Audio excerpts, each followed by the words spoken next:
Not to give anything away, but they should have just titled this movie My name is Ren, and this is my review of American Fiction.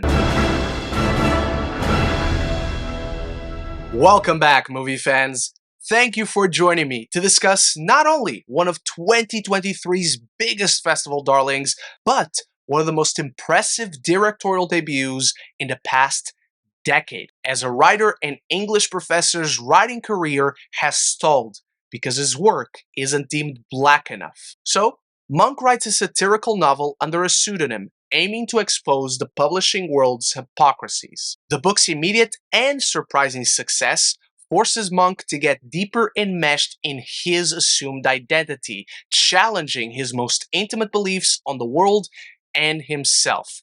As a frame of reference, I cannot tell you how little interest I had in American Fiction, despite its many laurels since Stiff, because the trailer did absolutely nothing for me.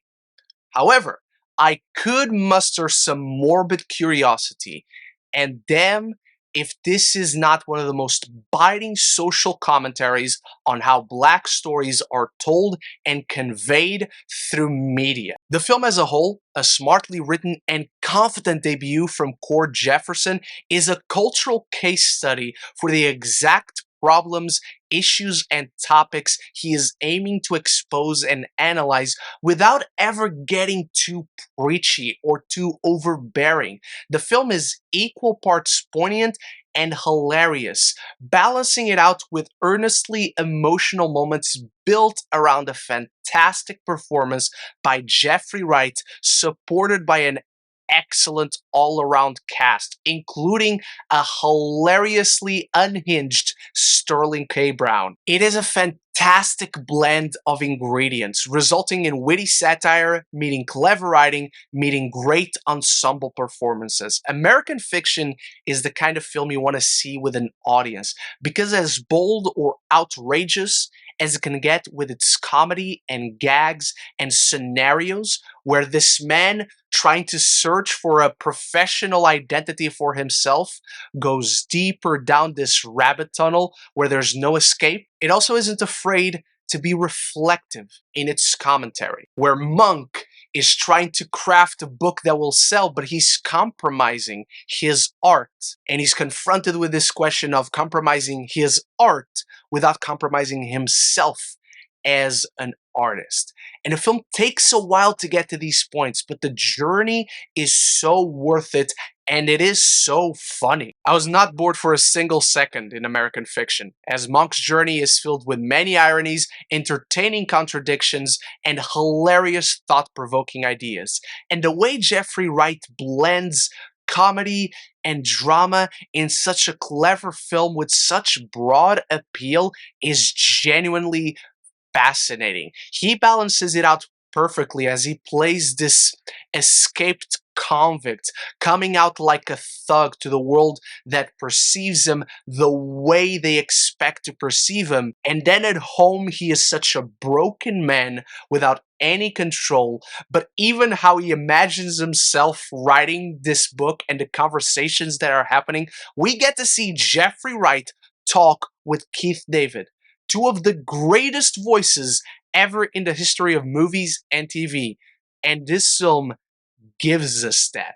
And while there is a hilarity to this imagined scenario in Monk's head, it never goes as wild as the actual scenarios he's confronted with throughout this film. The ways he tries to crawl out of certain situations and they only end up escalating it all, and he's confronted with his deepest, darkest fears, the things he didn't even realize about the world of publishing, the cultural landscape of America when it comes to the stories that are told, the stories people want to be told.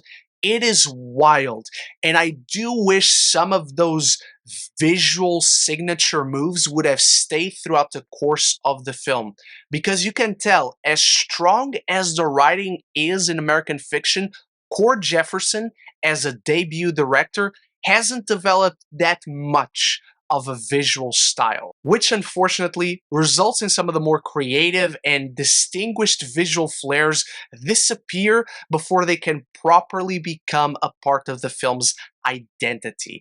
And this is most notable in the three plot lines of the film: Monk's professional career, Monk's family, and the new blossoming relationship he has with a neighbor, which starts out really great and fantastic chemistry is shared between the pair. But the three plot lines don't converge on equal measure. They don't all get the same time to develop. They don't all get the same dedication. And so none of it all feels satisfying. The emotional side of the story doesn't feel as powerful as it should. Alongside with Cord Jefferson's visual style, which is still very much developing, but you can see is there, this is what the film lacks to get to that extra level as one of the absolute best of the year. It's a promising debut, but it's just missing that extra spark of seeing all its pieces converge for a complete whole. So with that out of the way, and before I move on to my final thoughts on American Fiction, it's time for you to start the conversation about it in the comments below. What is your favorite Jeffrey Wright performance? What is your favorite directorial debut in the past decade? And what would your pseudonym be if you had to write a book without using your real name? Anything and everything down there. If you're enjoying this review, there's many more like it right up here. Or if you just want to talk more movies and TV with me, this is the place to be. Consider clicking that subscribe button, and you won't miss any future conversations on your favorite movies and TV. American Fiction fearlessly practices what it preaches through ferociously sharp social satire. Jeffrey Wright offers a quiet but commanding career-defining performance in a smart, poignant portrayal of the compromise between art and artist. It is sharp, it is nuanced, and it is a must-watch. I'm giving American Fiction a B+. Thank you so much for watching. Share all your thoughts and excitement for American Fiction in the comments below. What Oscars do you think it could get nominated for? And big shout out to my channel members for always supporting the channel. And I'll be back very soon with more videos. So until the next one, love each other and love the movies.